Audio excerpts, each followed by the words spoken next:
앞서 절수형 조경 계획 방법 비디오에서 실용적인 잔디밭을 만들고 물을 절약하는 화초 선택 방법과 급수구역, 조경 디자인 계획 방법에 대해서 알아보았는데요. 이제 계획한 절수형 조경을 직접 설치해보도록 하겠습니다.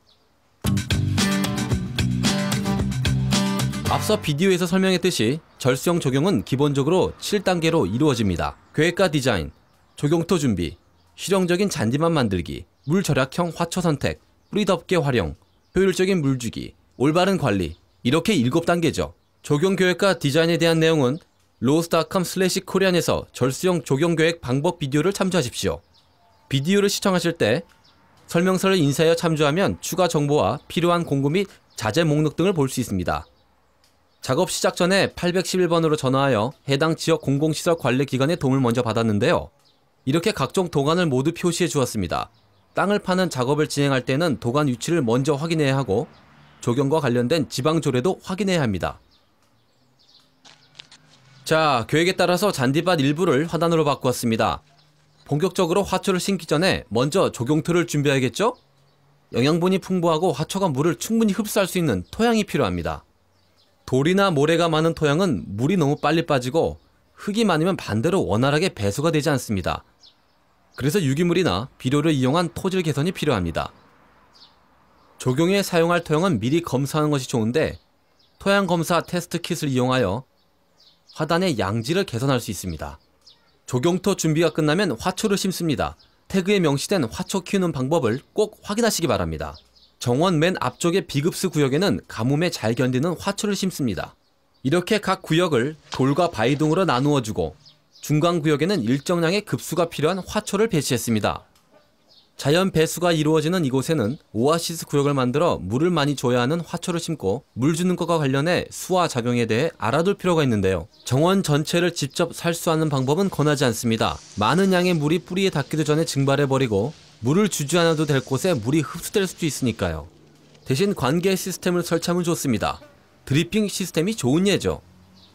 준비할 것은 관계 키트와 부속품, 공사용 튼튼한 줄과 말뚝, 망치, 삽, 다용도 칼, 작업용 장갑, 보안경이 필요합니다. 시스템 설치 시에는 반드시 제품 설명서를 확인하셔야 합니다. 대부분의 경우 먼저 공사용 줄과 말뚝으로 시스템을 설치할 경로를 표시합니다. 급수 장치를 배치할 위치에 말뚝을 받고 삽으로 줄을 따라 도랑을 팝니다. 그런 다음 급수 장치에 역류 방지기, 수압 조절기, 필터를 연결하고 도랑을 따라 시스템 길이만큼 호스를 깔아줍니다. 관 부분과 부품을 연결하고 급수장치는 아직 연결하지 마세요. 먼저 물을 틀어 시스템 안에 있는 불순물을 제거한 다음 급수장치를 연결합니다. 시중에 많은 급수장치들이 나와 있는데요. 자세한 내용은 인쇄용 설명서를 참조하시기 바랍니다. 타이머가 있으면 제품 설명서대로 설치하시고 시스템을 테스트한 후에 도랑을 덮기만 하면 완성입니다. 시스템 설치 후에도 작은 화초들은 조금씩 직접 물을 줄 수도 있습니다. 스프링클러처럼 위쪽에서 물을 뿌리는 시스템은 잔디밭에 사용합니다.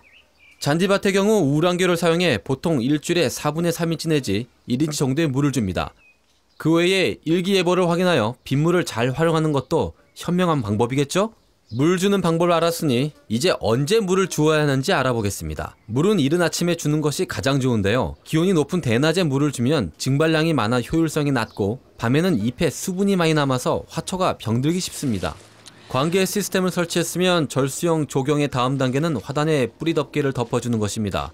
뿌리 덮개는 수분 손실을 줄이고 잡초 성장을 억제하는 보호막 역할을 합니다. 또한 토양 온도를 조절해줍니다. 2 내지 4인치 정도 깊이로 화단을 덮으면 화초가 건강하게 자랍니다. 자, 이제 마지막 단계 절수형 조경을 올바르게 관리하는 방법입니다. 우선 잔디를 너무 짧게 깎지 마세요. 광합성을 위해 잎이 적절한 길이로 유지되어야 하는데요. 자세한 방법은 설명서를 참조하세요. 보통 비료를 사용할 때도 주의를 기울여야 합니다. 비료는 뿌리 쪽으로 골고루 뿌려야 합니다. 이때 주의할 사항은 한 곳에 비료를 쏟아붓지 마시고 잎에 묻은 비료를 그대로 두면 잎이 말라 죽을 수 있으니 조심해야 합니다. 자, 이제 절수형 조경이 완성되었습니다. 화초를 급수 구역에 따라 분류하여 가뭄에 잘 견디는 종일수록 집에서 떨어진 곳에 심었고 오아시스 구역에는 관계 시스템을 설치했고 잔디밭 면적도 줄였습니다. 이렇게 절수형 조경 기법을 사용하면 멋진 정원을 만들 수 있을 뿐 아니라 물도 절약할 수 있습니다. 기타 실외공사 하우투 비디오를 보시려면 rose.com/korean을 방문하십시오.